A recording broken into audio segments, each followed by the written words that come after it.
Vous pensez que le charisme, c'est d'être extraverti, bruyant, d'occuper tout l'espace? Alors expliquez-moi pourquoi Bill Gates, Warren Buffett et Marissa Mayer, trois des leaders les plus influents au monde, sont des introvertis assumés. Pourquoi des gestes simples peuvent instantanément multiplier votre impact, même si vous êtes la personne la plus discrète de la pièce?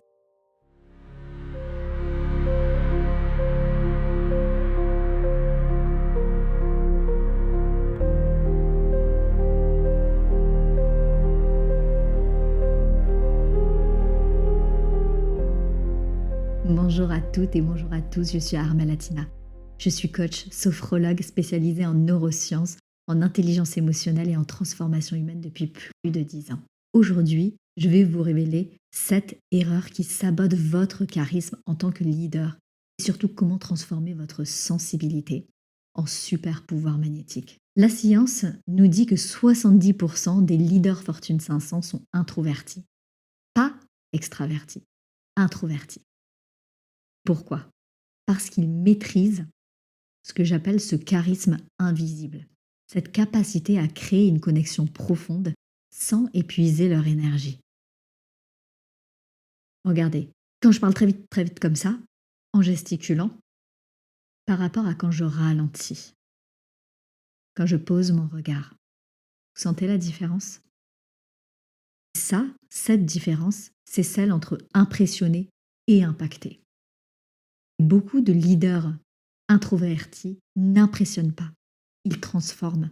C'est exactement ce que nous allons décoder. La première erreur que nous allons voir, c'est le fait d'imiter les extravertis, par peur souvent de s'assumer pleinement.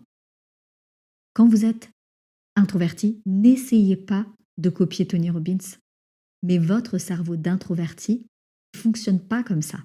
Votre force, c'est l'intensité plutôt que l'énergie. La deuxième erreur, c'est de vouloir combler les silences. Les extravertis, ils ont peur du silence. Vous, le silence, c'est votre arme secrète. Par exemple, une pause de 3 secondes active le cortex préfrontal de votre audience. Elle active cette zone du cerveau quand vous êtes en communication, qui permet d'être dans une pleine attention. Le cerveau doit vous écouter. Et ça, c'est de la neurologie pure. La troisième erreur, c'est souvent d'éviter le contact visuel prolongé. Le contact visuel standard est environ 3 à 5 secondes. Le contact visuel du leader introverti assumé, ça devrait plutôt être 7 à 9 secondes, avec une technique de regard triangulaire. Donc, le fait de regarder vraiment la personne dans les yeux, d'un œil à l'autre, son visage. Vous créez ce qu'on appelle l'effet de gravité émotionnelle. Les gens, ils se sentent vus, entendus, compris, pas juste regardés. Ça crée une véritable connexion et une profondeur dans vos échanges et dans vos relations. La quatrième erreur, c'est souvent de parler trop vite, par nervosité. C'est comment on vient, c'est un recalibrage vocal. Votre voix, c'est votre signature énergétique. Quand vous parlez vite, les gens décrochent beaucoup plus rapidement. Quand vous parlez lentement, vous pouvez maîtriser le timbre de votre voix. Ça permet d'activer les neurones miroirs. Le public auquel vous parlez ressent tout de suite votre certitude par rapport au timbre de votre voix. Souvent, quand on est stressé, on a tendance à accélérer le rythme, à manger nos mots, à pas gérer justement la puissance de notre ton.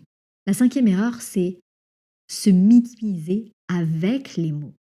Donc, c'est le langage du pouvoir. Des phrases comme je pense que, peut-être, je ne suis pas sûre, mais stop. Remplacées par mon analyse révèle, l'évidence suggère. Voilà ce que j'observe. Je choisis. C'est un langage d'expertise, pas d'opinion. L'erreur 6, c'est de gesticuler par compensation.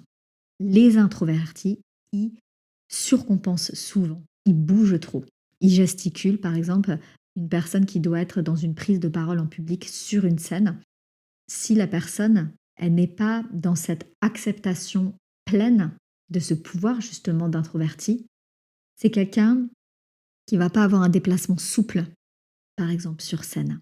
Votre pouvoir, c'est la gestuelle architecturale. Chaque geste construit une idée. Voilà, par exemple, chaque geste construit une idée. Vous voyez, il y a à chaque fois un impact qui est posé. Vous sculptez vos mots dans l'espace. Vous voyez, là, par exemple, j'agrandis de plus en plus pour montrer la construction et l'espace. La 7e erreur, c'est de fuir après votre intervention. Vous parlez brillamment, puis vous disparaissez. Le secret, c'est vraiment cet ancrage post-impact. Après votre point clé, vous pouvez rester immobile quelques secondes. Et ça permet vraiment à votre message de pénétrer. C'est là que la magie, elle opère. C'est votre posture. C'est ce que vous allez laisser diffuser, infuser dans l'invisible. Parlons maintenant des gestes. Les gestes qui vont apporter ce côté hypnotisant dans votre communication.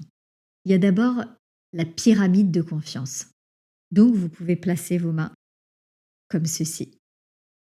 C'est un geste qui active inconsciemment la reconnaissance de l'autorité dans le cerveau reptilien. Le cerveau dit reptilien, c'est notre cerveau primitif qui est chargé de notre survie.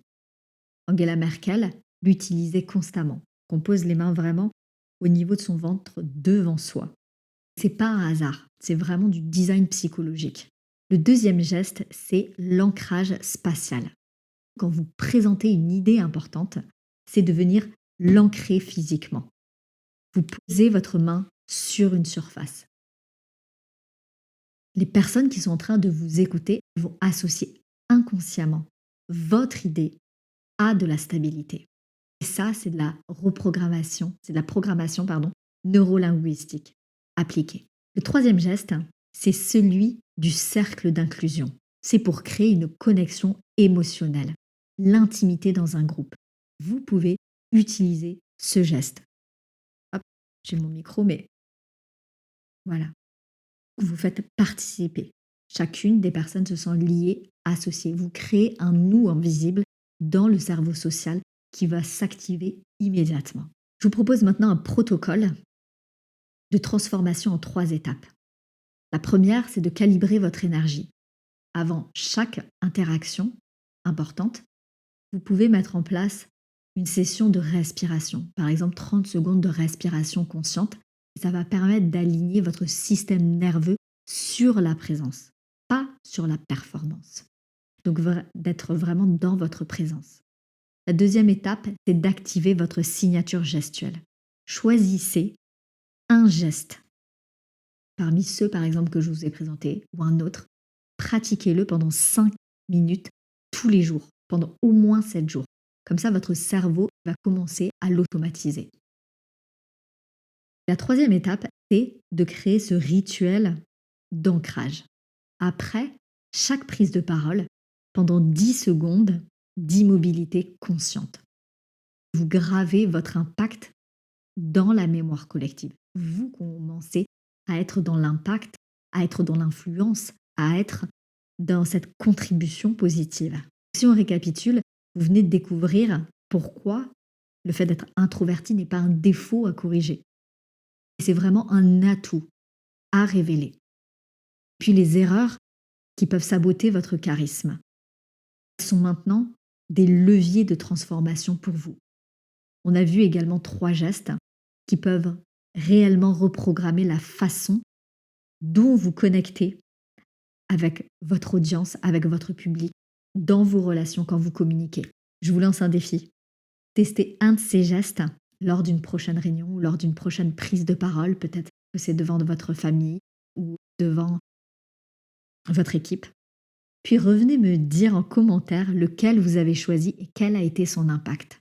Abonnez-vous, activez la petite cloche, partagez cette vidéo pour me soutenir si vous avez apprécié, pour continuer à recevoir voilà, des informations sur le leadership, sur les postures, sur la communication, sur l'intelligence émotionnelle. C'est votre révolution charismatique qui commence maintenant.